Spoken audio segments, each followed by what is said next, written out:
आइए मेरे दोस्तों, आपका स्वागत है विवेक चूड़ामणि के ग्रंथ पर विचार करने पर।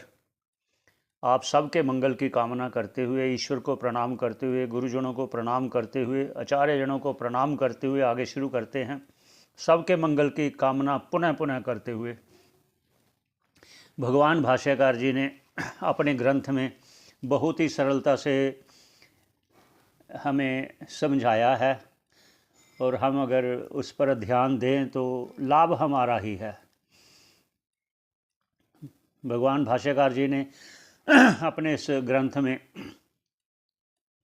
जो मनुष्य जन्म दुर्लभ है, इसको प्राप्त करके किस प्रकार हम उस दुर्लभ मोक्ष पद को सरलता से प्राप्त किया जा सकता है, उसको विधि कैसे है, क्या है, वो सब वर्णन किया है इस ग्रंथ में। आइए 7 नंबर श्लोक पर विश्राम दिया था। आगे भगवान भाष्यकार जी ज्ञान की उपलब्धि का उपाय बता रहे हैं, वो ज्ञान जिस ज्ञान से मोक्ष की प्राप्ति होती है। ये बात बड़ी सरलता से भगवान भाष्यकार जी बता रहे हैं। आइए उच्चारण करते हैं। पहले हमने वो जो 6 और 7 नंबर श्लोक में कहा भगवान भाष्यकार जी ने कि शास्त्रों का पढ़ना बहुत अच्छी बात है, जब तक हम उसे समझते नहीं तो उसका फ़ायदा उतना नहीं होता। यजन करते हैं, देवताओं का यजन करते हैं, पर हम वो दूसरे देवताओं का यजन करते हैं, इसलिए हमें इसका लाभ नहीं हो पाता। कुर्वन्तु कर्माणि, हम कर्म तो करते हैं, अगर हम सकाम कर्म करते हैं तो उसका फल हमें भोगना ही पड़ेगा। अगर निष्काम करके हम भगवान के अर्पण करेंगे तो उसका लाभ हमें अंतःकरण की शुद्धि के रूप में मिलेगा। भजन्तु देवता, भजन करना है देवताओं का, तो क्यों ना हम उस परमेश्वर का भजन करें, करना ही है। तो आगे आगे कह रहे हैं जो भी है ये सब काम अंतःकरण की शुद्धि के लिए किए जा सकते हैं। उनके शुद्धि होने के बाद, अंतःकरण की शुद्धि होने के बाद उस ज्ञान की प्राप्ति की योग्यता आती है। और आगे कहते हैं, चलते हैं, ज्ञान उपलब्धि का उपाय कहते हैं 8 नंबर श्लोक में। ये प्रथम थोड़ी सी भूमिका बता दिया कि हम कहाँ पर विश्राम दिया था। आगे उच्चारण करते हैं 8 नंबर श्लोक। अतो विमुक्तये प्रयतेत विद्वान संन्यस्त बाह्य अर्थ सुख स्पृहासन संतम महांतम समुपेत्य देशिकम तेन उपदिष्टार्थ समाहितात्मा। ऐसा भाष्यकार जी कह रहे हैं। प्रयास करते हैं सरल व्याख्या का कि वो सब आप लोग सरलता से समझ पाएँ कि भाष्यकार जी ने क्या कहा। अतः इसलिए, किस लिए, आत्मबोध के लिए, आत्म तत्व ज्ञान प्राप्ति के लिए, अतः विमुक्तये मोक्ष के लिए, प्रयतेत विद्वान, ये प्रयत्न करता है विद्वान। अब भाष्यकार जी यहाँ विद्वान नाम से उच्चारण कर रहे हैं। क्यों कर रहे हैं, क्यों कथन कर रहे हैं विद्वान नाम से? जो साधक, जो उपासक मोक्ष चाहता है, वो चाहने में प्रयत्न करने लग गया है, उसको विद्वान के कहा है। क्यों कहा है? जिस प्रकार एक विद्यार्थी है, वो मेडिकल कॉलेज में दाखला लेता है डॉक्टर बनने के लिए, कोई बीडीएस करने के लिए जाता है या कोई एमबीबीएस करने के लिए जाता है, तो जब वो एडमिशन लेता है, अभी उसे वो डॉक्टरी क्लियर नहीं किया, अगर पास आउट नहीं हुआ, तो पहले ईयर जब जाता है तो घर जब वापस आकर आता है तो सभी कहते हैं डॉक्टर साहब आ गए, डॉक्टर साहब आ गए, अभी डॉक्टरी पूरी नहीं किया। तो जिस प्रकार उन्होंने कहा कि डॉक्टर आ गए, इसी प्रकार भाष्यकार जी भी कह रहे हैं कि वो विद्वान है, क्योंकि अगर उसने कदम रख लिया है तो अब विद्वान होगा ही होगा, अगर प्रयत्न करता रहेगा। आगे कहते हैं संन्यस्त। संन्यस्त अर्थात त्याग दो। क्या त्याग दो? बाह्य सुख सुप्रहासन, बाह्य विषयों का त्याग करते हुए, सुखपूर्वक त्याग करते हुए, अपनी इच्छाओं का त्याग करते हुए, फिर क्या करे? संतम महांतम समुपेत्य देशिकम, ऐसे श्रोत्रिय ब्रह्मनिष्ठ गुरु के पास जाए। देखिए उपाय बता रहे हैं, जाए फिर क्या करे जाकर? तेन उपदिष्ट अर्थ समाहित आत्मा, फिर उनके दिए हुए उपदेश अर्थात उनसे जो श्रवण किया है, उपनिषदों का श्रवण किया है, ब्रह्मसूत्र का श्रवण किया है, श्रीमद् भगवद गीता का श्रवण किया है, उनमें जो उन्होंने मुख्य मुख्य उपदेश भी किए हैं, करते हैं, तो उनके अर्थों को समझते हुए, उनके तात्पर्य को समझते हुए, उसमें चित्त को लगाकर उसके मनन निधिध्यासन पर ही विचार करना, बार बार विचार करना कि जो कहा है कैसे है, क्यों है, वो भी शास्त्र के अनुकूल तर्कों के द्वारा, युक्तियों के द्वारा समझना। आगे क्या कहते हैं, उद्धरेद आत्मना आत्मानं मग्नं संसार वारिधौ योगारूढ़त्वम् आसाद्य सम्यक दर्शन निष्ठया। अब भाष्यकार जी कह रहे हैं कि इसके बाद फिर क्या करना चाहिए।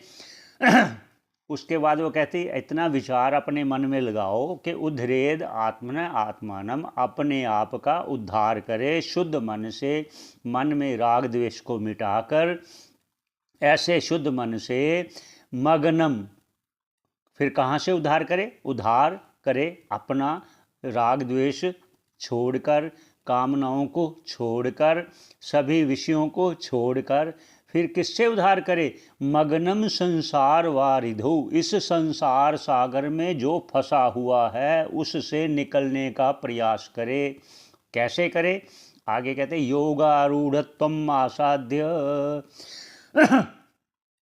उस आत्म तत्व में, उसके चिंतन में, उसके विचार करते हुए, उसमें ही मग्न होता हुआ, सम्यक दर्शन निष्ठया, उस आत्म तत्व को जानने के लिए इसी की निष्ठा बनाए हुए कि मुझे यही प्राप्त करना है, आत्म तत्व ही प्राप्त करना है, ऐसे योगारूढ़ हुए, ऐसे योग में युक्त हुए। कौन से योग, आत्म तत्व के चिंतन में और उसके तात्पर्य को समझने में जो उपदेश गुरुजी ने किया, अपना उद्धार करे। और आगे क्या कहते हैं 10वें श्लोक में, सन्यस्य सर्वकर्माणि भवबंध विमुक्तये यत्यताम पंडितैर्धीरैर् आत्माभ्यास उपस्थितैः। अब क्या कह रहे हैं, सन्यस्य सर्वकर्माणि, सभी कर्मों का त्याग कर दो। अगर कोई कर्म करता भी है तो वो निष्काम कर्म करके भगवान के अर्पण करे, या बोलते वो सब कर्मों का त्याग कर दे। क्यों कर दे, भव बंध विमुक्त, ये इस भव सागर से पार होने के लिए सभी कर्मों का त्याग कर दिए। क्यों, क्योंकि कर्म भी बंधन का ही कारण है। कर्म बंधन का कारण इसलिए हैं कि कभी ना कभी आपके चित्त में उस कर्म का फल भोगने की इच्छा जागृत हो सकती है। अगर जागृत हो गई तो बंधन आपका शुरू हो गया। कहाँ तो आप छूटने का प्रयास कर रहे थे, कहाँ आप बंधन में पड़ गए फिर। इसलिए सभी कर्मों का त्याग कहा गया है। क्यों, क्योंकि कभी ना कभी मन में, चित्त में आ ही जाता है, हमें ये भोग मिल जाए, हम ये कर ले, हम ये कर ले, आ ही जाएगा। इसीलिए प्रयत्न तो ये करना चाहिए कि सभी कर्मों का त्याग करके एक ही चिंतन, आत्मचिंतन, यतयताम, निरंतर, पंडितैः, जो विवेकशील है। विवेकशील क्या है, जो आत्मा अनात्मा का, आगे सब कहेंगे, भाष्यकार स्वयं कहेंगे क्या विवेक, विवेक क्या है, किसे कहते हैं। पंडित ही, विवेकशील, और धीर, जो धीरज रख के, क्योंकि ये जल्दी वाले काम नहीं है, ये बहुत धैर्य वाला काम है, इसलिए धीर और वीर, और आत्म अभ्यास उपस्थित ही, आत्म अभ्यास तथा आत्म तत्व को जानने का अभ्यास करते हुए, विचार करते हुए उसमें लगा रहे, उसमें प्रयत्न करता रहे, उसमें प्रयत्न करता रहे। आगे 11 नंबर श्लोक में क्या कहते हैं, सुनिए। आगे जो कर्म को त्याग करने के क्यों कहा है, चितस्य शुद्धै कर्म न तो वस्तु उपलब्धये वस्तु सिद्धिर्विचारेण न किंचिद कर्म कोटिभिः। देखिए भाष्यकार जी स्वयं कह रहे हैं कि जो कहा ना, कर्मों का संन्यास कर दो, कर्मों का त्याग कर दो। कर्मों को त्याग तब तक नहीं करना जब तक अंतःकरण में वो विचार आपका दृढ़ नहीं हुआ कि मुझे मोक्ष चाहिए, मैं इसे भवसागर से पार होना चाहता हूँ, मैं ईश्वर की शरण होना चाहता हूँ। जब तक ऐसा दृढ़ विचार ना आ जाए तब तक कर्म का त्याग नहीं करना। फिर कर्म का क्यों नहीं करना, वो कह रहे हैं, चित्तस्य शुद्धै कर्म न तो वस्तु उपलब्धये, चित्त की शुद्धि, अंतःकरण की शुद्धि के लिए कर्म है, ना तो वस्तु, उस आत्म तत्व को प्राप्ति के लिए नहीं है।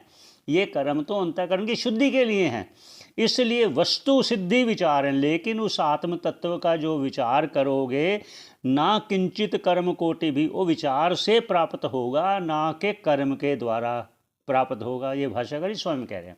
देखिए एक एक चीज़ को बतला रहे हैं कि कर्मों का संन्यास अर्थात कर्मों का त्याग क्यों करना है। अगर कर्मों का त्याग करना तो वो भी कब करना है, कर्मों का त्याग भी कब करना चाहिए। वस्तु सिद्धि विचार है, जो आत्म तत्व है वो तो विचार द्वारा क्या, आगे स्वयं भगवान समय कहेंगे, बताएंगे कैसे, पर संक्षेप में कहते चलते हैं प्रसंगवश कि ये देह मैं हूँ कि नहीं हूँ। ये अगर देह मैं हूँ तो स्वप्न में ये देह भान नहीं होता, वो अन्य देह भान होती है। ऐसे विचारों द्वारा फिर मैं जब सुषुप्ति में चला जाता हूँ तो ये ना ये देह होती है, तो ना जो स्वप्न वाली देह होती है वो भी नहीं होती, और ना ये संसार होता है। ऐसे विचारों द्वारा आगे आगे जैसे कहेंगे उसके अनुकूल विचार जो करने हैं। तो आगे 12 नंबर में फिर कहेंगे, यहीं पर विश्राम देते हैं, 11 नंबर श्लोक पर विश्राम देते हैं, फिर 12 पर विचार करते हैं। आगे भगवान स्वयं कहेंगे कि इस आत्म तत्व को जानने का अधिकारी कौन है, और विचार किस प्रकार करना चाहिए, और साधन कौन कौन सा चाहिए, आगे कहेंगे। यहीं विश्राम देते हैं। सबके मंगल की कामना करते हुए श्रवण करने का बहुत बहुत धन्यवाद।